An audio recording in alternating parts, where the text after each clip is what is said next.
Aujourd'hui, les gars, je me fais l'avocat du diable d'Amber Words. Parce qu'il y en a marre que toujours c'est du côté de Johnny Depp qu'on dit ce type est un ange, ce type n'a rien fait, ce type est extraordinaire, il a marqué notre jeunesse, machin tout.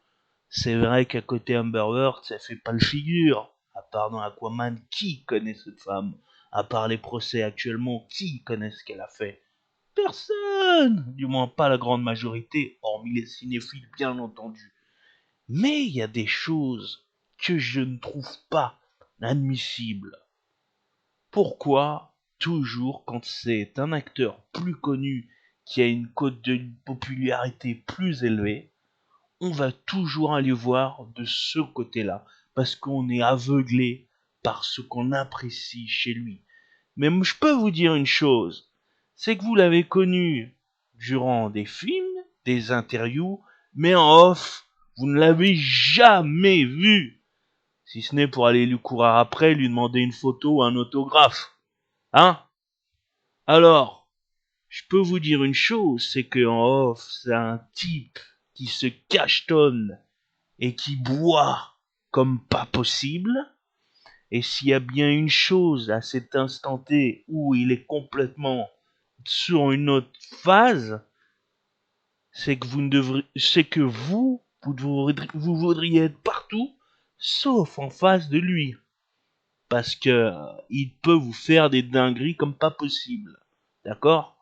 On a vu qu'il était capable de casser tout et n'importe quoi en travers son chemin, sous substance illicite.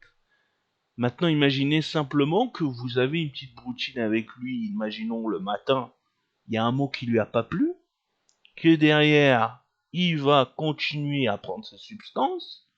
Là, vous allez lui dire, bon, soit je reste en face de lui et je l'affronte et j'accepte les dingueries, soit je vais commencer à filmer, à avoir un petit peu peur et me défendre. Ce qu'a fait Amber. Et là, vous allez dire, oui, mais elle n'avait pas à faire ça, c'est du privé, ça doit rester dans la sphère du privé, de toute façon elle a cherché. Et oui, mais le souci c'est que on aura beau vous apporter toutes les preuves du monde, si vous êtes fanboy absolu de Johnny à côté, vous allez voir absolument le mal partout qui lui veut du mal, même si la personne en face de lui n'est pas fautif et dans ses bons droits. Humber, c'est pas une femme parfaite, hein.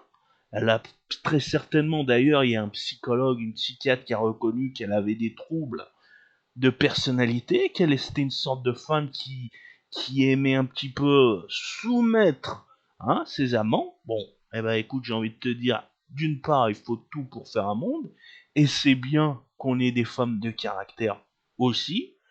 Moi, par exemple, euh, est-ce que ça me dérangerait? Je sais pas. Faut voir, faut voir. Je pense que ça me gaverait plus sur le long terme que sur le court terme. Mais bon, toute expérience est bonne à prendre avec les femmes. Il faut voir un petit peu toutes les acquis. Celles qui sont faites pour rester longtemps avec un homme, ce qui n'est pas son cas parce qu'apparemment elle a changé beaucoup d'amants, hein. Elle est passée par Elon Musk, par Johnny Depp, elle est passée par Fenro, je crois, je sais pas comment il s'appelle, un acteur là, qui avait joué dans les Spider-Man dans les années 2000. Enfin, elle a fait, c'est pas une femme qui reste très longtemps avec un homme. D'accord, elle a multiplié les conquêtes. C'est à son bon plaisir, j'ai envie de te dire. Mais comment se fait-il que le seul procès qu'elle a eu, c'est avec cet homme-là, avec Johnny Depp? Et avec cet homme-là, qui, on prend le multiplicateur, derrière lui a échangé aussi extrêmement de conquêtes, hein, parce que tu sais, à Hollywood, ce sont des personnages qui n'arrivent pas à se tenir la braguette. Ils n'arrivent pas à serrer la ceinture. Pour eux, en fait, tout est dans l'abondance, tu sais, l'absolu. Il faut que notre piscine soit remplie d'or. On va jamais se baigner dedans, c'est beau, c'est esthétique, ça coûte cher, mais on va le faire juste pour la frime. Ou simplement par esprit de bonne conscience. C'est un petit peu le monde dégueulasse d'Hollywood, voilà, c'est ça. C'est clair que c'est pas joli, c'est pas propre, rien n'est parfait. Mais ne mettez pas la faute totale sur Amber. Parce que comme je vous ai dit, affrontez Johnny Depp sous substance. Allez-y. Allez-y simplement une journée. Moi j'aimerais bien vous y voir. Hein, vous faites les malins, vous le défendez, vous disiez que c'est le type c'est un type en or, il est extraordinaire, machin, il a des fans à travers le monde, d'accord. Mais affrontez-le sous substance. Une journée seulement, et après on pourra commencer à reparler. Claque de fin.